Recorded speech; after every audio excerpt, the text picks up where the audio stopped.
بسم الله الرحمن الرحیم د وحدت نیوز قدرمندو کتونکو زه ناصر خان یم او دې ټیم کې د نوښار دیهاتي علاقه سپین کاڼي کې موجود یم.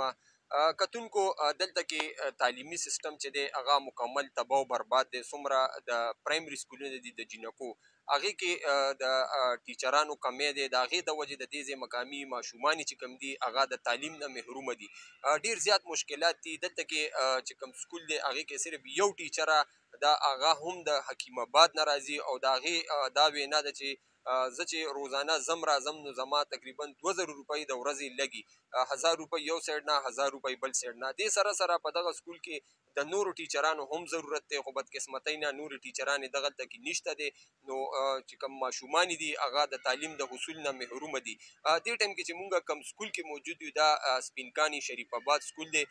دا مکمل د تقریبا د 2 کالو راسې دا بند دی. د دې ځای د خلکو وینا ده چې 2 کاله مخکې چې کله دا سکول تعمیر مکمل شو نو د دې ځای مقامي ماشومانو په هغې کې تقریبا 170 پورې ماشومان دلته کې داخله شوي وي خو چې دلته کومه ټیچره وه د هغې تبادله وشوه او د هغې نه بعد دلته کې بله ټیچره نه ده راغلې چې د وجې بیا بعد کې دا سکول چې دی هغه مکمل طور بند دی. تقریبا 2 کالو راسې دا سکول بند دی. د دې ځای ماشومان چې کوم دي هغه د تعلیم د حصول نه محرومه دي. موږ سره د دې ځای مقامي چیرمنان هم موجود دي. دې سره خبره اتره کوو چې دی په دې هکله باندې څه ویل غواړي. ایجوکیشن ډپارټمنټ سره دی څه خبرې اترې شوي دي او که نه څه مطالبات شوي دي که نه جي تاسو څه ویل غواړئ څه خبرې اترې مو اعلی چارواکو سره شوي دي؟ شکریہ ناصر صاحب. مونږ پرون جی ایډیو سره ناسو میډم سره هغه مونږ ته دهاني راکړه چې انشاءالله پیر پور تاسو انتظار وکړئ او تاسو ته مونږ 2 مثانې درکړو. نو د دې ځای ماشومان څومره وخت نه تعلیم نه محرومه دي؟ دی څه تقریبا 2020 کې شروع شوی و او هغې نه پس یو مس راله بیا سکول شروع شو بیا بند شو. اوس تقریبا دې کې 127 170 پورې ماشومانو داخله اخیستې ده. اوس ماشومانو ټول سکول پرېښودو او تعلیم نه محرومه شي دي. کتونکو دا تاسو کتی شئ چې د دې ځای ماشومان چې کوم دي بنیادي تعلیم نه محرومه دي. ډېر زیات مشکلات دي. که دا ویډیو چې کوم سیاستدانان ګوري یا چې کوم اعلی چارواکي ګوري که هغوی په دې خاموشه کېږي نو دا د پاکستان د دې قوم مستقبل چې دی هغه به تباهۍ طرف ته بوځي. موږ سره نایب چیرمن چې دی هغه هم موجود دی. دی سره خبرې اترې کوو چې دی په دې هکله باندې څه ویل غواړي او څه مطالبات دي. جی چیرمن صاحب. بسم الله الرحمن الرحیم. ناصر صاحب شکریہ.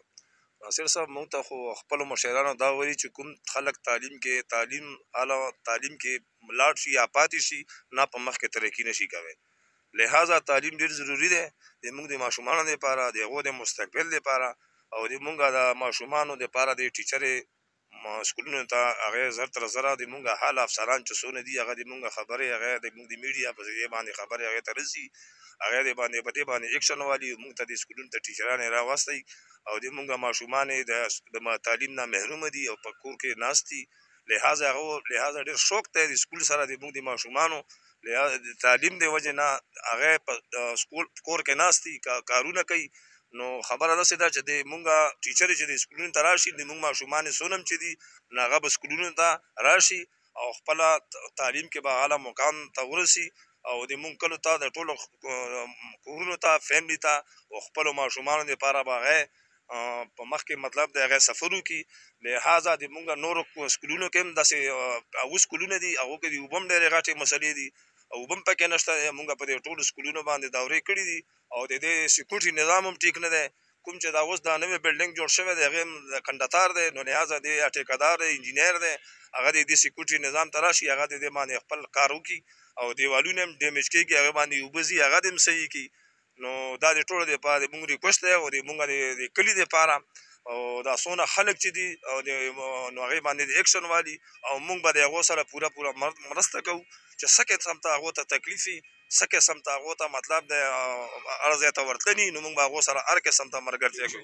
چیرمن صاحب ډېره مننه. کتونکو دا تاسو واورېده د مقامي چیرمنانو خبرې هم تاسو واورېدې. سپین کاڼي کې موجود یو. دلته کې چې کوم تعلیمي نظام دی هغه مکمل تباه دی. د دې ځای چې کومې ماشومان دي هغه د تعلیم د حصول نه محرومه دي.